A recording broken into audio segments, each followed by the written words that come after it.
Discipline is self-love. Why you must say no to yourself. Take 10 minutes out of your life right now. Go look in the mirror, look yourself deep in the eyes, and decide, are you a winner or are you a loser? If you are a winner, you don't give a damn how you feel. Work needs doing and it must be done. Most of you are walking through life as NPCs, unaware that you are in a constant, hyper-competitive struggle for every pound and every opportunity. You have the same 24 hours that the billionaire has, and the same 24 hours the bum has. What are you going to do with that time? Stop playing the blame game and realize that while it may not be your fault if you are broken, it is for damn sure your responsibility to fix it. Your life is exactly what you wanted because you are responsible for every single choice you have made. We have been conditioned to think of the word discipline as a form of punishment, but that is a lie. Self-discipline is the definition of self-love. When you say you love yourself, it means you have behavior toward yourself that is loving. True self-love is being able to say to yourself, I know you want that pizza, and it would taste good, but I love you too much to let you eat it because you're going to feel like crap afterward. It is saying, I know you want to go out tonight, but you have a test on Monday, and I love you too much to let you fail. The road to sustained happiness is through disciplining your behavior, not by indulging every impulse. Your brain is like a circuit switch. Once you believe you are something, you actually embody that feeling. If you are unsure about who you are, your dreams will never become a reality. You cannot win the war against the world if you cannot first win the war against your own mind. You must get command of your mind to choose actions that are in your own best interest, even when the world is trying to hold you down. Every time you give low effort, it is because you are thinking about the obligation instead of the opportunity. Change your mentality. Stop looking at your grind as something you have to do and to start seeing it as the opportunity of a lifetime. You have to practice who you want to be. You don't just wake up one morning and become that person. This means doing things you hate to do. By running when you hate to run or working when you are tired, you are callousing your mind. You aren't training for a race. You are training for life, so that when the tragic phone call comes at 2:00 a.m., you don't fall apart. You must be willing to forgo immediate pleasure for the exchange of long-term self-respect. If you do what is easy, your life will be hard.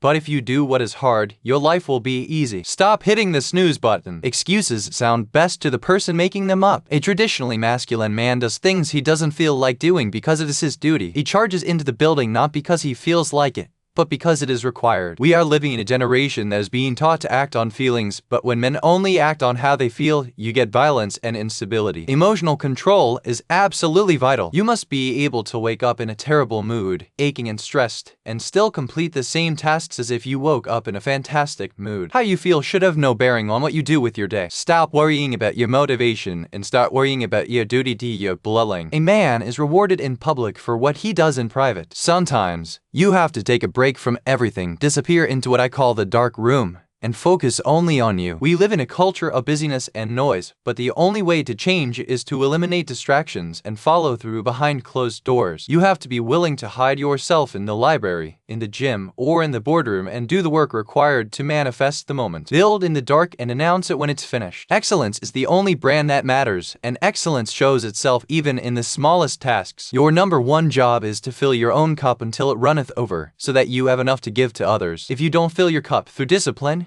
you end up dried up, exhausted, and resentful. Success is not just about a mark or a legacy. It is about fulfilling the highest, truest expression of yourself. When you shift your paradigm to service, success will follow you. But you must honor yourself first. You cannot offer your gallon-sized offerings to pine-sized people. Surround yourself with those who fill your cup and challenge your greatness. Service and significance equal success. Nothing in life is worthwhile unless you take risks. You will fail at some point, embrace it. But when you fall forward so you can see what you are going to hit. Discipline is the root of all good qualities. It is the bridge between goals and accomplishment. If you don't have discipline, you can forget about the trophy. Arise, champion. Your time is limited, so don't waste it living someone else's life. Make today count. You are a double force of nature, and you hold the pen that writes your own story. Now, get up and go to work.